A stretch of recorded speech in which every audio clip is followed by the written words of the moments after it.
1941, military planners conceived the idea of launching Army bombers from a Navy aircraft carrier to bomb the heart of Japan. In the early months of World War II, the U.S. was being pounded at every. General Hap Arnold selected Lieutenant Colonel Jimmy Doolittle to head the raid. Doolittle went to the 17th Bomb Group, who had already received operational B-25s, to ask for volunteers. Very important and extremely dangerous because of the high probability of not coming back. They were not being ordered to undertake the mission.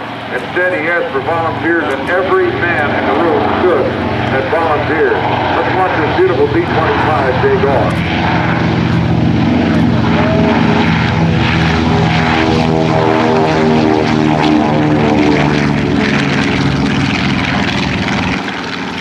The group traveled to Pensacola, Florida, where the Navy taught them to take off at as little as 700 feet.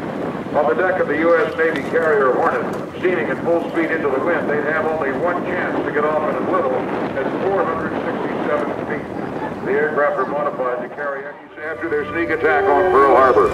The raid shocked Japanese military planners who had continuously told the Japanese public and the Emperor that the homeland could not be attacked.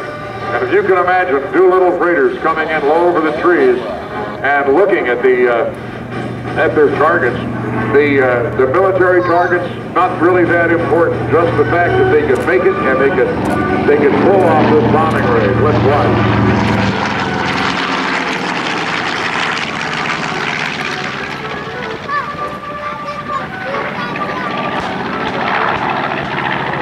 That gave them a headache. The Japanese now held back 4 Army fighter groups to defend their homeland instead of sending them to the Solomon Islands, where in 1942 and 43 they were desperately needed. Additionally, the raid pushed the Japanese into expanding their foray over to Pennsylvania. Patios from Northumberland, Phil Dietrich from New Columbia, Pennsylvania, along with Nancy Dietrich, Bob Best, Sally Best, Ron Smith from Colpon, Pennsylvania, Ginger Molly Goward from Columbia, Maryland.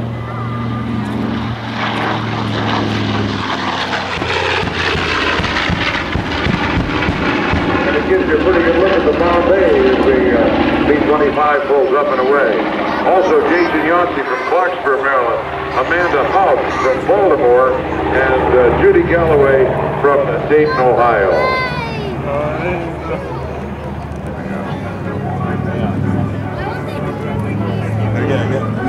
That's what I got to see.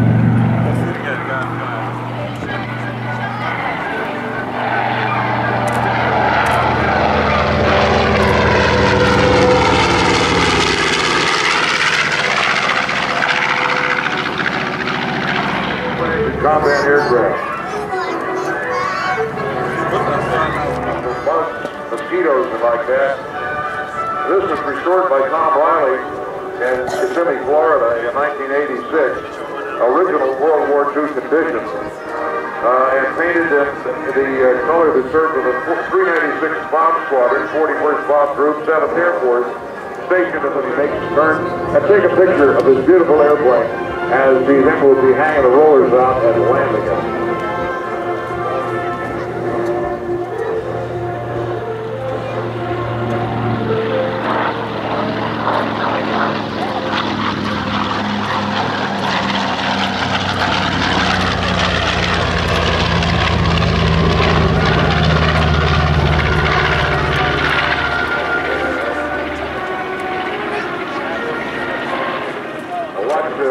As he brings the B-25 around and rolls it in over the runway.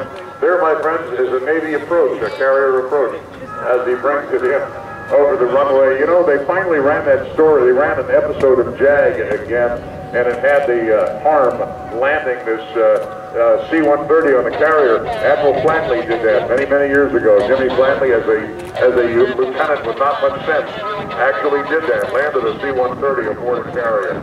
So anyway, there you go. There's our B-25 and a beautiful airplane it is. Did you enjoy that? Just watching that thing fly? I mean, that's so beautiful. We have a modern warbird we're going to fly for you in just a moment.